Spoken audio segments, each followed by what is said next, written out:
என்னை சோதித்தார்கள், identity card கேட்டார்கள். அது நல்லது. ஏனென்றால் இந்த நாட்டிலே எல்லாரும் சமன் என்ற நிலையிலே போலீசார் எண்ணுவது சரியான விடயமாக இருக்கிறது என்பதை நான் இங்கு குறிப்பிட விரும்புகின்றேன். Selvaraja Gajendran was assaulted in Trincomalee. It was the videos of the assault went viral. In Tambalagamam, the people who assaulted him were the same people who were involved as behaving as thugs 2 days ago in Trincomalee. நான் வன்னி பிரதேசத்தை சேர்ந்தவன் என்ற வகையிலே உண்மையிலேயே நினைக்கின்றேன். இங்கே குறிப்பிடப்பட்ட பல்வேறு கருத்துக்கள் இந்த எலும்பில்லா நாக்கினால் சொல்லப்பட்ட பொய்கள் நான் நினைக்கின்றேன். அண்மையிலே தற்போது குறிப்பிட்டிருந்தார், உண்மையிலே மனவேதனை அளிக்கின்றது. வடக்கில் கிழக்கில், அதாவது வடக்கிலே வாழுகின்ற இராணுவத்தினரும் கடற்படையினரும் விமானப்படையினரும் போதைப் பொருட்கடத்தலில் ஈடுபடுகின்றார்கள் என்று உண்மையிலேயே அந்த பிரதேசத்தை சேர்ந்தவன் என்ற வகையிலும், அந்த மக்களுடன் ஒன்றாக வாழுகின்றவன் என்ற வகையிலும், அந்த மக்களுடன் பழகுகின்ற என்ற வகையிலும் அவ்வாறு எந்த விதமான தகவல்களும் எனக்கு கிடைக்கவில்லை. நான் நினைக்கின்றேன் அந்த உறுப்பினர் வன்னிக்கு வந்து நான் நினைக்கின்றேன் பல வருடங்களாக இருக்கலாம். மக்கள் பிரதிகள் ஒரு எம்பியாக இருந்தாலும் சதி சமனாக பார்க்கின்ற போலீசாருடைய சிந்தனை மாறி இருக்கிறது. அதை வரவேற்கின்றேன். The Honorable Gajendra Ponlaban against the Thai forces involvement in criminal activities in the north and east. Categorically, again, I deny the fact and reject it, and I kindly request you to be specific on those incidents or those who are involved there, so then we can take action, and those have been involved that we have identified, that have been taken action. මන්ත්‍රීතුමා ඔබතුමාට විනාඩි 14ක් කාලයක් තිබෙනවා. நன்றி தலைமை தாங்கும் உறுப்பினர் அவர்களே. இன்றைய தினம் பாதுகாப்பு, பொதுமக்கள் பாதுகாப்பு மற்றும் பாராளுமன்ற அலுவலர்கள் அமைச்சு சார்பான விவாதத்திலே பேசுவதிலே மற்ற மகிழ்ச்சி அடைகிறேன். முதலிலே உங்களுடைய தலைமையிலே நான் பேசுவதற்கு சந்தோஷப்பட்டவனாக, இந்த அரசாங்கம் மலைய மக்களுக்கு இந்த வரவு செலவு திட்டத்திலே நல்ல செய்தியை சொல்லியிருக்கிறது. அதற்கு நான் இந்த அரசாங்கத்தை வாழ்த்துகிறேன். இருந்தாலும் கூட பாதுகாப்பு அமைச்சு என்ற அடிப்படையில் இந்த பாதுகாப்பிற்கு பல கோடி ரூபாய்கள் ஒதுக்கப்பட்டிருக்கிறது. இந்த பாதுகாப்பிற்கு பல கோடி ரூபாய் எதற்காக ஒதுக்கப்பட்டது என்று சொல்லுகின்ற போது இங்கே அமைச்சர் அவர்கள் தங்களுடைய நியாய பிரமாணத்தை எடுத்து கூறினார். ஆனாலும் அதை நாங்கள் ஏற்றுக்கொள்வதான நிலையிலே இல்லை என்பதை இங்கு நான் குறிப்பிட விரும்புகின்றேன். தலைமை தாங்கும் உறுப்பினர் அவர்களே, எங்களுடைய வடக்கு மாகாணத்தை பார்க்கின்ற போது ஒவ்வொரு இராணுவ முகாம் ஆரம்பிக்கப்படுகின்ற போது பல ஏக்கர் காணிகளை அது கடந்து செல்லுகின்ற நிலையில்தான் இன்றைக்கு வடக்கு மாகாணம் இருக்கிறது. சன்னாரை எடுத்துக்கொண்டால் பல ஏக்கர் காணிகளை அது ரெய்னிங் கேம்ப் என்று சொல்லுகின்ற அந்த அடிப்படையிலே பல ஏக்கர் காணிகளை அந்த இராணுவ முகாம் கொண்டிருக்கிறது. அங்கே இருக்கின்ற பொதுமக்கள் அந்த குளத்திலே மீன்பிடிக்க செல்வது தடுக்கப்பட்டிருக்கிறது. அவர்களுக்கு காணி இல்லாமல் இன்றைக்கு திண்டாடி கொண்டிருக்கிறார். அதே போல 3 லட்சம் பேரை தாங்கிய மெனிக்பாம், அது மக்களை தாங்கி நின்ற அந்த மெனிக்பாம் பரம்பரையாக ஒரு பாமாக இருந்த அந்த சூழலில் இன்றைக்கு இராணுவம் அந்த முகாமை கைப்பற்றி இருக்கிறது. இப்படி முல்லைத்தீவு இப்படியான பிரதேசங்களிலே பார்க்கின்ற போது எங்களுடைய மக்களுடைய காணிகளை பல ஏக்கர் கணக்காக அபகரித்து அவர்கள் வருமானம் பெற்றுகின்ற செயல்களில் ஈடுபடுகிறார்கள் என்பதை நான் இங்கு குறிப்பிட விரும்புகின்றேன். உதாரணமாக மெனிக்பாமிலே நாங்கள் வலம் பெறுகின்ற போது அந்த ரோட்டை பாவிக்கின்ற போது நான் பார்த்த சாட்சியம், 1 கிலோமீட்டர் அளவிற்கு பச்சை மிளகாய், செத்தல் மிளகாயை காய வைக்கின்ற இராணுவத்தை நான் பார்த்திருக்கிறேன். எங்களுடைய மக்களுடைய நிலங்களை அபகரித்து போர்க்காலத்திலே கால்நடைகளை அவர்கள் தங்களுடைய வசம் வைத்துக் கொண்டு ஏனையின் பாதைகளை போகின்ற போது ஏன் எல்லா இடங்களிலும் பிரதானமான இடங்களிலே கடைகளை வைத்திருக்கிறார்கள். சாப்பாட்டு கடை, முடிவெட்டுகின்ற கடை வைத்திருக்கிறார்கள். இப்படி ஒவ்வொருவரும் வருமானம் ஈட்டத்தக்கதான முறையிலே எங்களுடைய மக்களுடைய காடுகளை அபகரித்து பல ஏக்கர் கணக்கை தங்கள் வசம் கொண்டிருக்கின்ற இராணுவத்துக்கு இவ்வளவு நிதி ஒதுக்கப்படுகிறது. முப்படைகள் இந்த வருமானத்தை அவர்கள் என்ன செய்கிறார்கள்? அதற்கு கணக்கு காட்ட முடியுமா?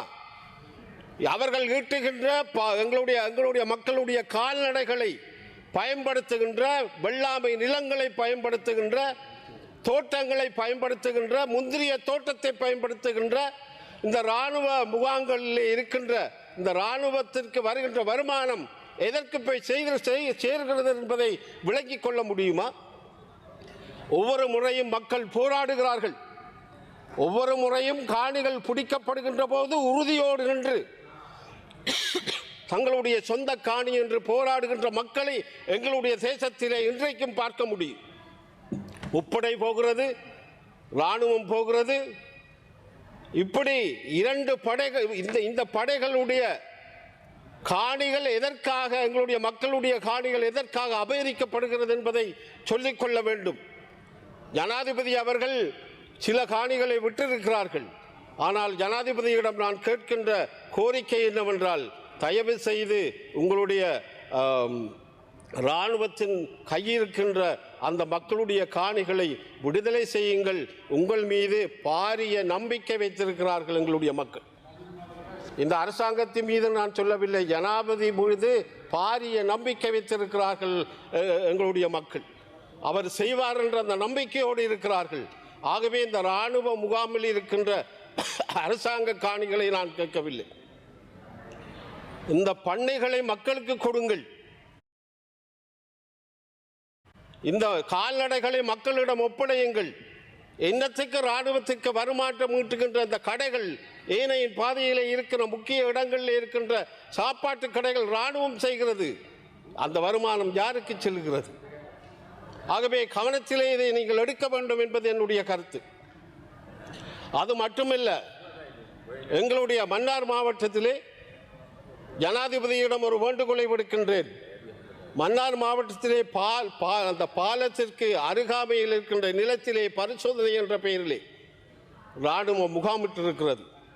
சோதனை சாவடிகள் தேவை, இல்லை என்று சொல்லவில்லை. ஏனென்றால் இந்த போதைப் பொருட்களை பிடிப்பதற்காக சோதனை சாவடிகள் வேண்டும். ஆனால் அதை நாங்கள் தள்ளாடிக்கு கொண்டு செல்லுங்கள் என்று சொல்லுகிறோம். ஏனென்றால் அந்த மக்கள் பாவனைக்கு அதை விட வேண்டும் என்று நாங்கள் கேட்டுக்கொள்கிறோம். அந்த மக்கள் பாவனைக்கு விடுகின்ற போது அங்கே நகரசபை நடக்கின்ற பாதையை உருவாக்கி இருக்கிறார்கள். சிறுவர்கள் அங்கே விளையாடக்கூடிய வாய்ப்புகளை உருவாக்க முடியும். ஆகவே இந்த பரிசோதனை செய்கின்ற சாவடியை தள்ளாடியிலே பெரிய கேம்புக்கு முன்னால் வைத்தீர்கள் என்றால் அது எல்லா விதத்திலும் உதவியாக இருக்கும். ஆகவே ஜனாதிபதியிடம் இந்த வேண்டுகோளை விடுக்கிறேன். இந்த பாலத்திற்கு பக்கத்திலே இருக்கின்ற சோதனை சாவடியை நகர்த்தி வேறு இடத்திற்கு கொண்டு செல்லுங்கள். அது கட்டாயம் அந்த மக்களுடைய பாவனைக்கு அது உகந்ததாக இருக்கும் என்று நான் இச்சந்தர்ப்பத்திலே கேட்டுக்கொள்ள விரும்புகின்றேன். ஆகவே எங்களுடைய மக்கள் இந்த அரசாங்கத்தின் மீது, ஜனாதிபதி மீது நம்பிக்கை வைத்திருக்கின்ற அதே நேரத்திலே இந்த இப்படியான செயல்களை மக்கள் பார்க்கின்ற போது, இந்த போர் இல்லாத சூழ்நிலையிலும் தாங்கள் ஒரு நெருக்கடிக்குள் இருக்கிற ஒரு சூழ்நிலையாக, துப்பாக்கி சத்தம் இல்லாத ஒரு போருக்குள் இருக்கின்ற நெருக்கடியை சந்திக்கின்ற வாய்ப்பை எங்களுடைய மக்கள் உணர்ந்து கொண்டிருக்கிறார்கள். ஆகவே இந்த அரசாங்கம் இந்த இராணுவத்திற்கு கூடுதலான நிதியை ஒதுக்குவது என்ற ஒரு பக்கம் இருந்தாலும் கூட, இந்த வருமானம் விட்டுகின்ற அந்த பயனடைகின்ற இராணுவம் அந்த பணத்தை என்ன செய்கிறது என்ற கேள்வியை நான் இந்த சபையிலே கேட்டுக்கொள்ள விரும்புகின்றேன். அது மட்டுமல்ல, தலைமை தாங்கும் உறுப்பினர் அவர்களே, இந்த பாதுகாப்பு, அதாவது பொதுமக்கள் பாதுகாப்பு சம்பந்தமாக நான் போலீசார் சம்பந்தமாக சில உரை ஆற்றலாம் என்று நினைக்கின்றேன். உண்மையிலே போலீசாரிடம் மாற்றம் இருக்கிறது, போலீசாரிடம் மாற்றம் காணப்படுகிறது. அது அது அது என்ன மாற்றம் என்று சொன்னால், மக்கள் பிரதிகள் ஒரு எம்பியாக இருந்தாலும் சரி சமனாக பார்க்கின்ற போலீசாருடைய சிந்தனை மாறி இருக்கிறது. அதை வரவேற்கின்றேன். என்னை சோதித்தார்கள், ஐடென்டி கார்டு கேட்டார்கள், அது நல்லது. ஏனென்றால் இந்த நாட்டிலே எல்லாரும் சமன் என்ற நிலையிலே போலீசார் எண்ணுவது சரியான விடயமாக இருக்கிறது என்பதை நான் இங்கு குறிப்பிட விரும்புகின்றேன். ஆகவே போலீசாருடைய அந்த மாற்றத்தை நல்ல முறையிலே பயன்படுத்தினால் இந்த போதைவஸ்து ஒழிப்பிற்கு உண்மையிலே அவர்கள் மிக திறமான வேலையை செய்து வருகிறார். அதற்கு நாங்களும் ஒத்துழைக்க தயாராக இருக்கிறோம். ஆகவே இந்த அரசாங்கம் அதிலே நான் வரவேற்கிறேன். அதிலே திடமாக தன்னுடைய சேவையை போலீசார் ஊடாக செய்கின்ற அந்த நிலை உண்மையிலே நான் வரவேற்கின்றேன். அது தொடர வேண்டும். இங்கே இருக்கின்ற இளைஞர்கள் காப்பாற்றப்பட வேண்டும் இந்த போதை பஸ்களின் ஊடாக. ஆகவே அந்த அந்த விடயத்திலே நான் ஒரு விடயத்தை நான் சொல்லிக்கொள்ள விரும்புகின்றேன். எங்களுடைய அமைச்சரிடம், மன்னாரிலே இருக்கின்ற போலீஸ் நிலையம் மிக ஒரு மோசமான சூழ்நிலையிலே இருக்கிறது. அங்கே டெங்கு உருவாக வாய்ப்பு இருக்கிறது. அங்கே கட்டிடங்கள் பழுதடைந்து போயிருக்கிறது. அங்கே அந்த அந்த திறமையாக வேலை செய்யக்கூடிய நிலை இருந்தாலும் கூட அங்கே இருக்கின்ற கட்டிடங்கள் பழமை வாய்ந்ததாக, டொய்லெட் பிட்டுகள் கூட நகர சபையால் அங்கு சென்று பார்த்து அது உகந்ததல்ல என்று சொல்லுகின்ற வாய்ப்பை அந்த அந்த அந்த எங்களுடைய காவல் நிலையம் கொண்டு இருக்கிறது. அதில் நீங்கள் கவனம் செலுத்த வேண்டும் என்று நான் சந்தர்ப்பத்திலே கேட்டுக்கொள்ள விரும்புகின்றேன். இந்த ஆன்லைன் மாபியா என்று பார்க்கின்ற போது எதிர்க்கட்சி தலைவர் அவர்கள் மிக எடுத்து சொன்னார்கள்.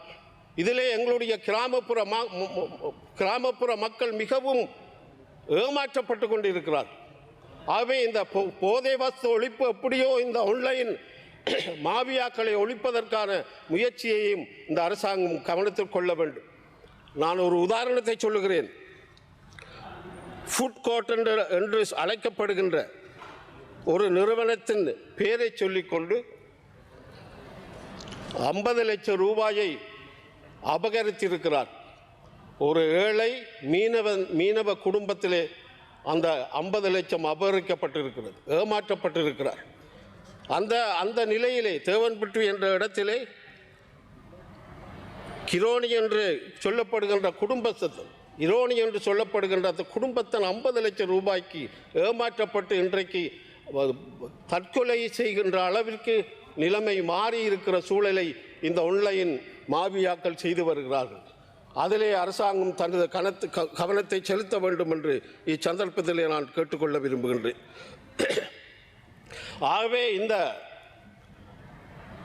நாட்டை நல்ல முறையிலே வளப்படுத்த வேண்டுமாக இருந்தால், இந்த நாட்டை இளைஞர்களுடைய கையிலே இளைஞர்களுடைய எதிர்காலத்தை நிர்ணயம் செய்ய வேண்டுமாக இருந்தால், இந்த நாட்டை பொருளாதார ரீதியாக உயர்த்த வேண்டுமாக இருந்தால், நான் ஏற்கனவே சொன்னது போல பயங்கரவாத தடை சட்டத்தை நீக்கினால் ஒழிய இந்த நாட்டிலே எந்த ஒரு நன்மையும் நிகழக்கூடிய வாய்ப்பு இருக்காது என்பதை நான் இங்கே சொல்லிக்கொள்ள விரும்புகின்றேன். இந்த பயங்கரவாத தடை சட்டம் ஒழிக்கப்பட வேண்டும் என்று சொல்லுகின்ற அதே நேரத்திலே இந்த பயங்கரவாத தடை சட்டம் ஒழிக்கப்பட்டால் நிச்சயமாக எங்களுடைய பொருளாதார இன்னும் 2 நிமிடங்கள் மட்டுமே இருக்கின்றன. நன்றி. பொருளாதாரத்திலே மேம்படுகின்ற ஒரு செயல்பாட்டை நாங்கள் காண முடியும். அந்த ரீதியிலே இந்த பயங்கரவாத தடை சட்டத்தை நாங்கள் ஒழித்தாக வேண்டும். அப்படி அந்த பயங்கரவாத தடை சட்டம் ஒழிக்கப்பட வேண்டும் என்பதிலே நாங்கள் என்றைக்கும் இந்த கருத்தை சொல்லிக்கொண்டு இருக்கிறோம். அரசாங்கமும் அதற்கு பதில் சொல்லுகிறது. ஒழிப்பதற்கான நடவடிக்கைகள் எடுக்கப்படுகிறது என்று சொன்னாலும் கூட அது எந்த அளவிலே எந்த வருடத்திலே அது நடைபெறும் என்பது சந்தேகமாக இருக்கிறது. ஆகவே இந்த பாதுகாப்புக்கான செலவினங்களை அரசாங்கம் குறைத்து கொள்ள வேண்டும். இவர்கள் எட்டுகின்ற வருமானங்கள் எங்கு செல்லுகிறது என்பதை கண்டுபிடிக்க வேண்டும்.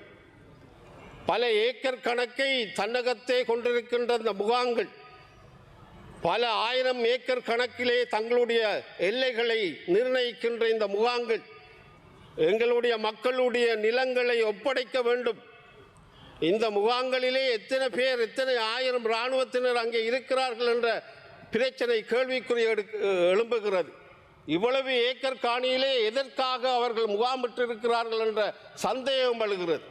ஆகவே இந்த வருமானம் வெட்டுகின்ற வாய்ப்பை நீங்கள் உண்டு பண்ணுகின்ற சூழல் உருவாக்கினால் ஏன் பாதுகாப்பு செலவினத்துக்கு இவ்வளவு தொகையை நீங்கள் ஒதுக்க வேண்டும் என்ற கேள்வியை நான் கேட்டுக்கொள்ள விரும்புகின்றேன். ஆகவே இந்த முப்படைகளுக்கும் எங்களுடைய காணிகளை தொடர்ந்தும் அபகரிக்கின்ற அந்த சூழலை மாற்ற வேண்டும். அடுத்ததாக இந்த புதைபொருள் திணைக்களம் உண்மையிலே அரசாங்கம் சொல்லுகிறது இனவாதம் மதவாதம் இல்லை என்று சொல்லுகிறது. ஆனால் இந்த புதைபொருள் திணைக்களம் தனிய புத்த உங்களுக்கான நேரம் நிறைவடைகின்றது. புத்த சிலைகளை வைப்பதற்கான புத்த அடையாளங்களை கொண்ட அந்த புதைபொருள் இடங்களை தாங்கள் கண்டுபிடித்ததாக சொல்லி அந்த புதைபொருள் இடங்களிலே இந்த புத்த எச்சங்களை கொண்டு வைத்துவிட்டு அது புத்த மதத்தை சார்ந்தது என்று சொல்லுவதற்காகத்தான் இந்த திணைக்களம் இருக்கிறதா என்ற கேள்வியை நான் கேட்டுக்கொள்ள விரும்புகின்றேன். என்னை பொறுத்தவரையில் இந்த அரசாங்கம் கொள்கையோடு இனவாதம் இல்லை மதவாதம் இல்லை என்று சொன்னால் இந்த மதவாதத்திலே ஒரு சின்ன குச்சி போதும் பத்த வைப்பதற்கு. அது விரைவிலே பத்தி பெரிய ஒரு நெருப்பாக பெரிய ஒரு பிளம்பாக மாறுகின்ற வாய்ப்பை இந்த அரசாங்கம் ஒரு காலம் கொடுக்க முடியாது. ஆகவே சரிசமனான ஒரு அந்தஸ்தை எல்லோருக்கும் கொடுக்க வேண்டும் என்று கேட்டு விடைபெறுகிறேன். நன்றி, வணக்கம்.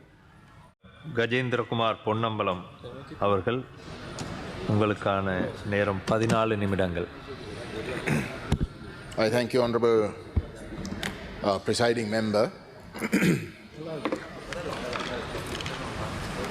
Now you can take the comments I make under these two ministries, the Ministry of Defence and the Ministry of Public Security, in two possible ways, Honorable Presiding Member. You can take it in a constructive way, where we list out certain issues that are real issues. Those are issues that are faced by a certain section of this country. Those are issues that if you do not address, then there is going to be an issue with regards to the legitimacy of this country with regards to that section of the country. If you take the Tamil people I represent, we raise certain issues expecting the governments of the day to take note of those issues and rectify those, because they go to the very core of the legitimacy of this country as far as the Tamil people are concerned. So you can take it in that way, in a way where we are trying to be constructive. It's an emotional matter, naturally, but if you do away with all those emotions and take it in a positive, constructive way, or you can go down the path of complete denial. Complete denial, complete refusal, and put the blame on the Tamils. Make it out that the Tamils are against the state. Make it out that the Tamils want in some way for Sri Lanka to lose, to fail. You can take it in either of those two ways. But I am going to say what I believe has to be said, Honorable Presiding Member. Now, if you take the Ministry of Defence, as far as the Tamil people are concerned, if I am to be honest, it is the most hated ministry. Not only under this government, but under previous governments as well. It is the single most hated ministry under the state structure. Why is it? Because that singular ministry has been the result of all the suffering that the Tamil people face. Not only during the war, but even after the war, even 16 years after the war. So what are you going to do about it? Now the Honorable Deputy Minister of Defence, in his opening remarks, he referred to certain comments that I had made previously with regards to the military's involvement in spreading drugs. In spreading drugs in the Northeast. I stand by what I said. I stand by what I said. It is not just me. If the Honorable Deputy Defence Minister comes to Jaffna and attends the District Coordinating Committee meetings in Jaffna, he will get to know himself. The military officials are there. The Jaffna command is there when these are spoken. Starting from governors who are appointed by the presidents. Everyone will agree that the police and the military work hand in hand. When the complaints of propagating drugs come, all those who are found out to be peddlers of drugs, when they are chased by the people, they go into military camps. They hide in military camps. And when the people then go and try to make complaints to the police refuse to accept complaints. We have made complaints thereafter to the Human Rights Commission that the police are refusing to accept complaints. That is one. That's a reality. Now you can deny it if you want to. But if you deny it to us, what that means is that you only come across as being part and parcel of the past. You're no different. You're no different. That is the reality. If you want to be credible, then stop denying it and deal with it. And you will have our cooperation, because it is our people who are affected by it. So you will have our fullest cooperation if you go down that path. But if you try to do what you did this morning by simply denying it, then you are only going to add to the suspicion that the people already have against the Ministry of Defence and the Ministry of Public Security and the police. Now, just a simple logical issue.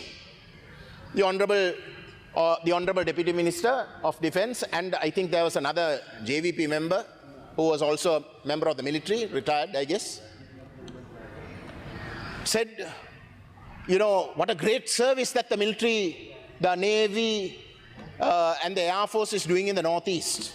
Even though I think the comment was made because I had made reference to the ratio of the presence of the military establishment in the Northeast. In Jaffna it is 1:14. In Banni it is 1:2, right? So with such an immense presence, to justify that, the government benches got up and said what a great service that the military, the army, the navy and the air force are doing. Now talk about drugs. Let's just simply take the drug issue. The navy is everywhere, right along the coast of the Northeast. Every kilometer you have a checkpoint of the navy. I challenge you to go to the Northeast coast. Every kilometer, if not maximum 2 kilometers, you will have a checkpoint of the navy. Or some camp. They're all occupying private land. Illegally occupying private land, but they're there. They're there. Never have they been present in this way, even during the war. Because the LTT was in control of large areas, right? It is only after the war that the Navy, the Army, and the Air Force have such a massive presence. But it is only after the war that drugs is such a menace in the Northeast. How do you explain that? How do you explain that? It is only after the war. Actually, during the war, when the LTT had a presence, there was no drug issue in the Northeast. Not even in government-controlled areas. Because the LTT had a presence even in government-controlled areas, and those drug traffickers were frightened. So even though the counterinsurgency strategy of the governments of the day was to propagate drugs, they couldn't find people to do it. How is it then that today, after the war, 16 years after, the drugs issue in the Northeast has reached unimaginable heights? How is it? Now, if you try to deny this, honorable ministers, you only add to the suspicion that we already have. So this is the reality. You can't deny it. And this, I'm talking about the presence of 1:14, 1:2 is the official figures. We all know what a massive intelligence presence you all have. So, to try and deny that the military has no involvement in this curse of drugs is an absolute lie. It's an absolute lie, and it will never be accepted. It will never be accepted. You can deny it as much as you want. Now, the other issue for accountability to seriously happen in this country, if you want the Tamil people to accept that Sri Lanka doesn't mean Sinhala Buddhists only, doesn't mean that it is only for the Sinhalese and their intentions of what Sri Lanka is, then you must accept that there were very, very serious crimes that took place during the war. As far as I'm concerned, it was genocide. It was genocide. I'm making that allegation, it is genocide. Now, what are you going to do about it? What are you going to do about it? The fact of the matter is, when you have such a massive presence, and when these crimes have taken place, those crimes are not just me. I'm not the one who's talking about it. The whole world is talking about it. The whole world is talking about it, right? Do you want every member of the military, all the three forces, to be suspect of those crimes? Don't you want to clear your names if you are actually not involved in it? Isn't it your own interest and in the interest of this country to clear your names? And how are you going to clear it? I know that all of them are not like that, because all the evidence of the genocide, of the crimes against humanity and the war crimes that came out through the military. Because there are people of conscience who couldn't bear the sort of way in which the military behaved. They leaked it out. They took recordings. That is how the evidence went out. That is how today the Sri Lankan military and the Navy has been accused of such heinous crimes. Because there were right-thinking people. There were right-thinking people who said, no, this is not the way a decent military or a decent establishment must behave.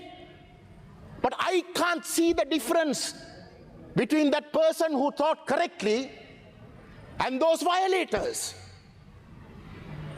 And that is not just me, that is the entire world.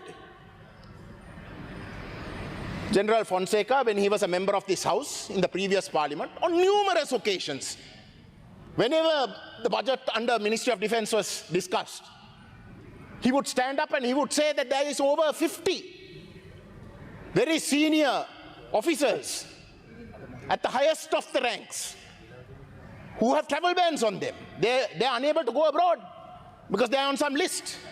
Not only them, their families are also on lists. So don't you want to clear your names? Is this the legacy you want to keep? And if that is to be done, the military must stop opposing a genuine international inquiry, because that's the only way. That is the only real, genuine way that this curse of the wars past can be put to rest. Where the guilty are found guilty and the people know who did what, and those who did the worst are punished. And you have punished LTT, no? Summarily you have destroyed them. There were no trials. You executed them. You have already given your judgment. Not before a court of law. You decided that they all must die and you killed them. That's what happened. But not only them. In trying to kill them, you killed the people as well. That is why it's a genocide. That is why it's a genocide. So, it's your name now. It's only you. There is nobody else. You are the only accused party. The Sri Lankan state and its military structure is the only accused party today that has not been tried. And you can't try yourselves. So it is the military that must agree and the police that must agree for an international investigation if you are to clear your names. For as long as you don't do that, Honorable Presiding Member, as long as the government doesn't agree to that, they are no different. They are no different from the previous governments who are very clearly complicit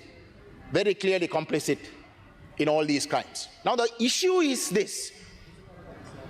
Why there is a conflict of interest? Why the JVP will worry about this in dealing with this in the way in which we say you must deal with it is because of your own complicity.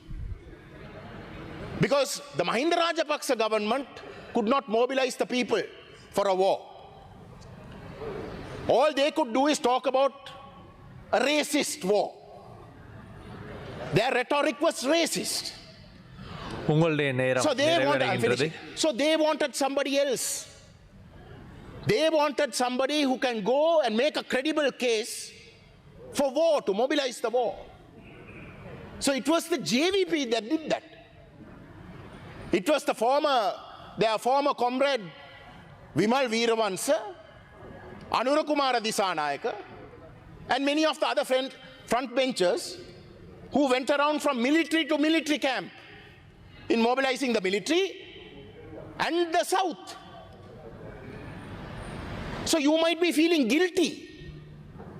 You might be feeling guilty that you mobilized the public and the military to ultimately do the crimes that were done. But if you want to clear your own names, then that change must start with you. That change must start with you.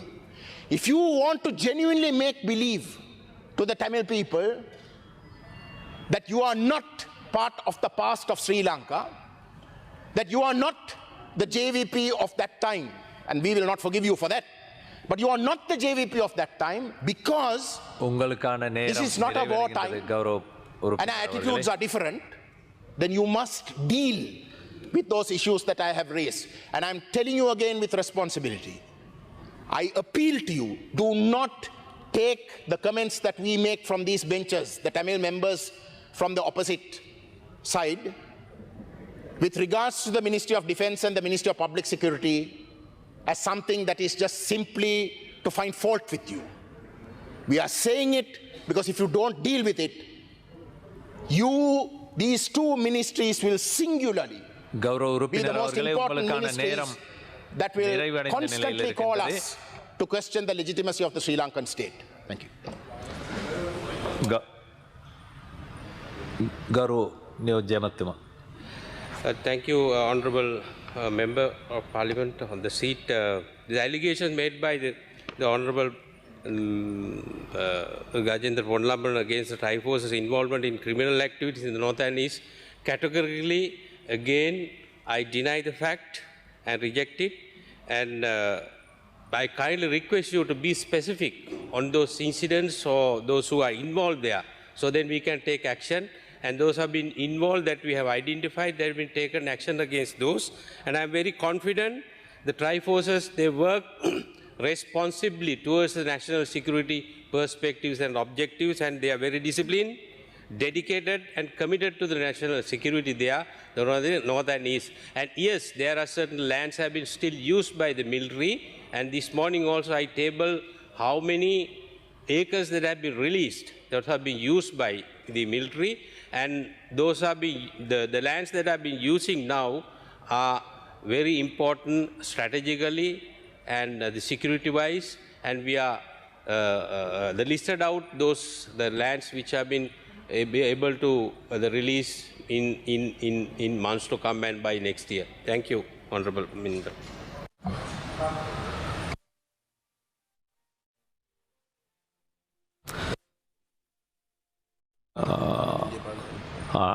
ගරු ආනන්ද විජේපාල එමතුමනි. අරු මන්ත්‍රීතුමනි ඔබ පොලිසිය සම්බන්ධයෙන් ඉදිරිපත් වූ කාරණා සම්බන්ධයෙන් නිශ්චිතව ඒ පිළිබඳව ඒ පැමිණිල්ලක් ඉදිරිපත් වෙනවා නම් අපිට ඒ පිළිබඳව සොයා බැලීමක් කරන්න පුළුවන් පොලිසියට එරෙහිව ඉදිරිපත් කරපු කාරණා සම්බන්ධයෙන් ජෙනරලි කිව්වාම එකට අපිට ඒ පිළිබඳව විමර්ශනයක් කරන්න අපහසුයි. ඔබ නිශ්චිතව ඒ කාරණා ඉදිරිපත් කරනවා. ඒ පිළිබඳව අපිට කරුණු ඉදිරිපත් කරන්න පුළුවන්. ඒ සම්බන්ධයෙන් සහ විමර්ශනයක් කරන්න හැකියාව තියෙනවා. දැනට අපිට එහෙම කිසිදු පැමිණිල්ලක් ලැබිලා නැහැ.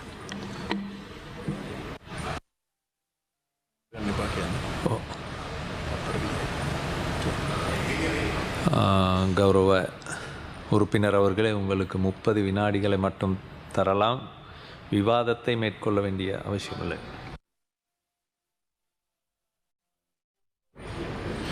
Honorable Minister, I don't want to reply to the Deputy Defence Minister. I mean, it's a lost cause.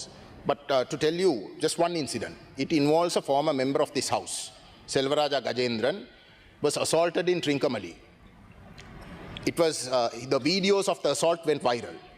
In Tambalagamam, the people who assaulted him were the same people who were involved behaving as thugs 2 days ago in Trincomalee.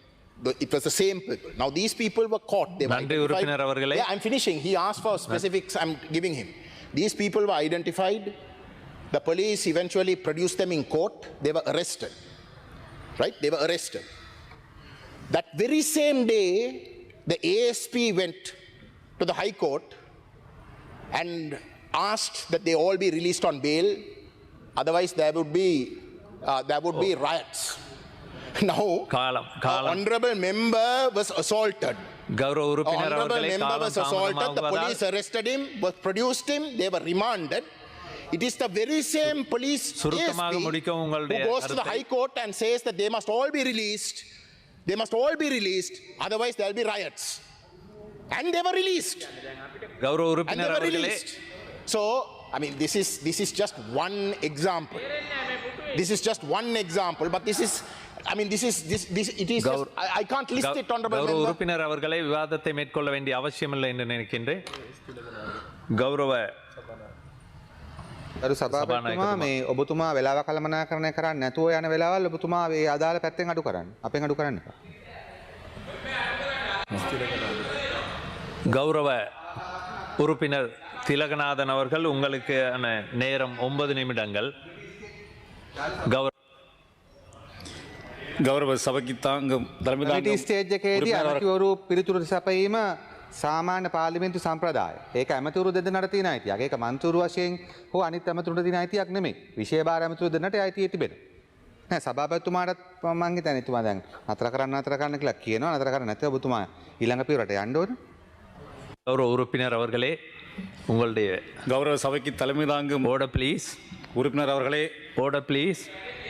ගරු ඉම්රාන් මාරුප් මන්ත්‍රීතුමාට මූලාසනයේ ආරාධනා කර සිටිනවා. கௌரவ உறுப்பினர்களே, பேசுங்க. 2026ஆம் ஆண்டுக்கான வரவு செலவு திட்டத்தின் போதான இன்றைய பாதுகாப்பு அமைச்சினுடைய விவாதத்தில் கலந்து கொள்வதில் நான் மகிழ்ச்சி அடைகின்றேன். இதுவரை நேரமும் இந்த பாதுகாப்பு அமைச்சு மற்றும் பொதுமக்கள் பாதுகாப்பு மற்றும் பாராளுமன்ற விவகார அமைச்சு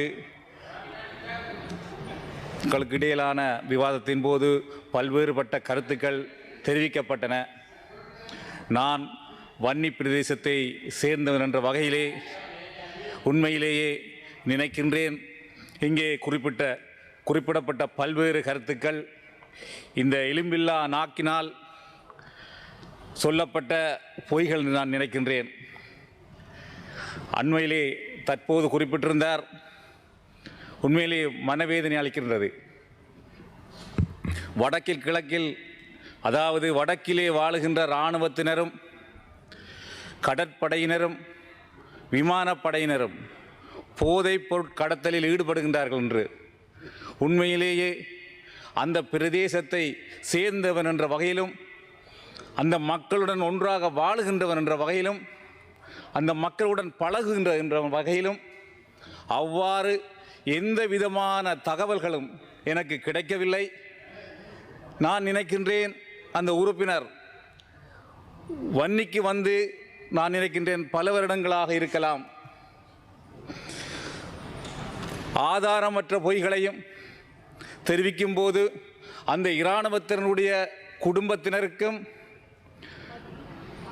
ஏனைய கடற்படை விமானப்படை போன்றவர்களின் குடும்பத்தின உறுப்பினர்களுக்கு எவ்வாறான ஒரு மன உளைச்சல் வரும் என்றதை அவர் நினைத்து கூட பார்க்கவில்லை. அவர் ஒரு ஃபேமஸான ஒரு சட்டத்தரணி.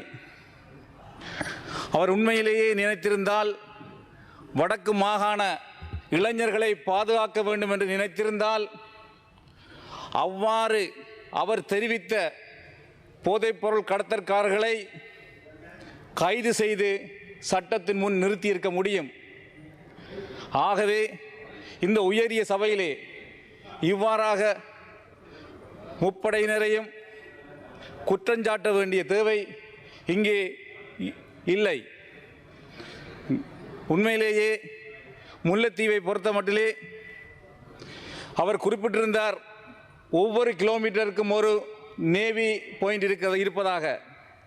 முல்லைத்தீவு மாவட்டத்திற்கு 70 கிலோமீட்டர் நீளமான கடற்கரை உள்ளது.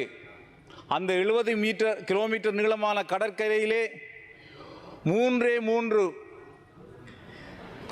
கடற்படை தளம்தான் காணப்படுகின்றது. அவர்கள் பல்வேறுபட்ட வழிகளிலே அந்த மீனவர்களுக்கும் உதவி செய்கின்றார்கள். அதாவது சொல்லப்போனால் தடை செய்யப்பட்ட மீன்பிடி முறைகளை கட்டுப்படுத்துவதற்கும் போதைப் பொருள் போன்றவை இலங்கைக்கு கொண்டு வருவதை தடுப்பதற்கும் அவர்கள் உண்மையிலேயே மிகவும் கஷ்டப்பட்டு கடமை புரிகின்றார்கள். அதேபோல இராணுவத்தினர், முல்லைத்தீவு மாவட்டமானது ஒரு பெரிய விசாலமான மாவட்டம். அந்த மாவட்டத்திலே வாழுகின்ற மக்கள் மிகவும் தொலைவு, அதாவது நீண்ட ஒரு பரந்த இடத்திலே வாழுகின்றார்கள். அப்படிப்பட்ட இடத்திலே இந்த இராணுவ முகாம்கள் கடந்த காலத்தில் பெருமளவு அமைக்கப்பட்டிருந்தன. ஆனால் எமது அரசாங்கம் ஆட்சிக்கு வந்ததன் பின்னர் பெருமளவு முகாம்கள், சொல்லப்போனால் ஒட்டுசுட்டான், மன்னாங்கண்டல், முத்தையன்கட்டு, மல்லாவி போன்ற பல்வேறு இடங்களில் உள்ள முகாம்கள் அகற்றப்பட்டு மக்களிடம் கையளிக்கப்பட்டுள்ளது. அதேபோல புதுக்குடியிருப்பு பிரதேசத்தில் உள்ள கடந்த காலத்தில் விடுதலை புலிகளினுடைய மருத்துவமனையாக இயங்கிய பொன்னம்பலம் மருத்துவமனை அதனுடைய உரிமையாளர்களிடம் கையளிக்கப்பட்டுள்ளது. இவ்வாறு பல நிலங்கள் எமது அரசாங்கத்தினால் படிப்படியாக கையளிக்கப்பட்டு வருகின்றது. அதேபோல உண்மையிலேயே கடந்த ஆட்சி காலத்தில் அந்த போதைப் பொருளானது வன்னியில் வாழுகின்ற இளைஞர்கள் பெருமளவு பாவித்து கொண்டிருக்கின்றார்கள். உண்மையிலேயே கடந்த கால அரசாங்கத்தில் தான் இந்த போதைப் பொருட்கள் அறிமுகப்படுத்தப்பட்டுள்ளன. ஆனால் எமது இந்த அரசாங்கத்தின் காலத்திலே அவ்வாறான போதைவஸ்து கடத்தல்களை செய்பவர்களை நாங்கள் கைது செய்திருக்கின்றோம். தற்போது நாங்கள் எமது அரசாங்கத்திலே போதைப் பொருள் புனர்வாழ்வு மையம் ஒன்றை ஒட்டி சுட்டானிலே அமைக்க உள்ளோம். காரணம், கடந்த காலத்திலே போதைப் பொருள் பாவித்து பழகியவர்கள் எமது அரசாங்கத்திலே போதைப் பொருள் இல்லாததன் காரணத்தினால அவர்களுடைய உடல்நிலை மிகவும் மோசமாக காணப்படுகின்றது. ஆகவே அவர்களை புனர்வாழ்வு நிலையத்திற்கு அழைத்து அவர்களை புனர்வாழ்வு அளிப்பதற்காக நாங்கள் எமது அரசாங்கத்திலே புனர்வாழ்வு மையம் ஒன்றை அமைக்க உள்ளோம். அதேபோல் வடக்கிலே, அதாவது போலீஸ் திணைக்களத்திலே பல்வேறுபட்ட குறைபாடுகள் காணப்படுகின்றன. அதாவது ஆளணி பற்றாக்குறை. எமது அரசாங்கத்திலே முல்லைத்தீவு மாவட்டம் போன்ற பகுதிகளுக்கு புதிதாக தமிழ் போலீசாரை நியமிப்பதற்கு எமது அரசாங்கம் நடவடிக்கை எடுத்துள்ளது. அதேபோல் புதிதாக, அதாவது வடக்கு கிழக்கைச் சேர்ந்த போலீசாருக்கு வாகனங்களை புதிதாக கொள்வனவு செய்துள்ளது. அதேவேளை இந்திய அரசாங்கத்தினுடைய நிதி உதவியுடன் 130 சிங்கிள் கேப் வாகனங்கள் கொள்வனவு செய்யப்பட்டுள்ளது. ஆகவே கௌரவ உறுப்பினர் அவர்களே, உங்களுக்கு இன்னும் 2 வினாடிகள் இருக்கின்றன. நன்றி. 2 நிமிடங்கள். வடக்கிலே வாழுகின்ற மக்களுக்கு எமது அரசாங்கம் பல்வேறுபட்ட நன்மைகளை செய்து வருகின்றது. கௌரவ உறுப்பினர் அடைக்கல்நாதன் அவர்கள் தெரிவித்திருந்தார், மினிக் ஃபார்மிலே செத்தல் மிளகாய் காய்ந்து கொண்டிருப்பதாக. உண்மையிலேயே இது செத்தல் மிளகாய் சீசனும் அல்ல, அது ஒரு மழைக்கால சீசன் அங்கே. ஆகவே இங்கே வந்து அவர்கள் பொய்யை தெரிவித்து சென்றிருக்கின்றார் என்பதை நான் மனவருத்தத்துடன் தெரிவித்துக் கொள்கின்றேன். குற்றம் சுமத்துவதை இட்டு உண்மையிலேயே பல்வேறுபட்ட குற்றச்சாட்டுக்களை சுமத்துகின்றார்கள். கடந்த காலத்திலே உள்ள பிரச்சனைகளை விட தற்போது மக்கள் மீண்டு தமது இயல்பு வாழ்க்கையை சென்று கொண்டிருக்கின்ற நேரத்திலே அரசாங்கத்தை குற்றம் சுமத்தி இந்த மக்களுடைய உளவியலை பாதிக்கின்ற வகையிலே இவர்கள் கருத்துக்களை தெரிவித்துக் கொண்டிருக்கிறார்கள் என்பதையும் நான் இங்கே தெரிவித்துக் கொள்ள விரும்புகின்றேன். அதேபோல் அங்கே முல்லைத்தீவு மாவட்டத்திலே வாழுகின்ற மக்களுக்கு பல்வேறுபட்ட உதவிகளை அங்கே, அதாவது சொல்லப்போனால் சிவில் பாதுகாப்பு திணைக்களத்தினால் பணிக்கமர்த்தப்பட்டுள்ள அதாவது உத்தியோகத்தர்கள் பாலர் பாடசாலை போன்ற பாடசாலைகளிலேயே சிறுவர்களுக்கு கல்வி போட்டி கொண்டிருக்கின்றார்கள். உண்மையிலேயே சிறுவர் பாடசாலைகளிலேயே ஆசிரியர்களுக்கு பற்றாக்குறை நிலவுகின்றது. இவ்வாறான சந்தர்ப்பத்திலே அந்த ஆசிரியர்களுக்கு பயிற்சி அளித்து சிவில் பாதுகாப்பு திணைக்களத்தில் இந்த சிறிய, அதாவது அந்த பாலர் பாடசாலைக்கு அவர்களை ஆசிரியர்களாக நியமித்து சிறுவர்களுடைய எதிர்காலத்தை கழித்துக்கொண்டு சேவையாற்றுகின்றார்கள் என்பதையும் இந்த தருணத்திலே நான் தெரிவித்துக் கொள்ள விரும்புகின்றேன். இன்றைய தினம் பாராளுமன்றத்தில் இடம்பெற்ற 2026ஆம் ஆண்டுக்கான வரவு செலவு திட்ட விவாதத்தின் போது பாராளுமன்ற உறுப்பினர் கஜேந்திரகுமார் பொன்னம்பலம், பாராளுமன்ற உறுப்பினர் செல்வம் அடைக்கல்நாதன் உள்ளிட்ட தேசிய மக்கள் சக்தியின் பாராளுமன்ற உறுப்பினர்கள், அமைச்சர்கள் பங்கேற்று கலந்துரையாடலை நடத்தினர்.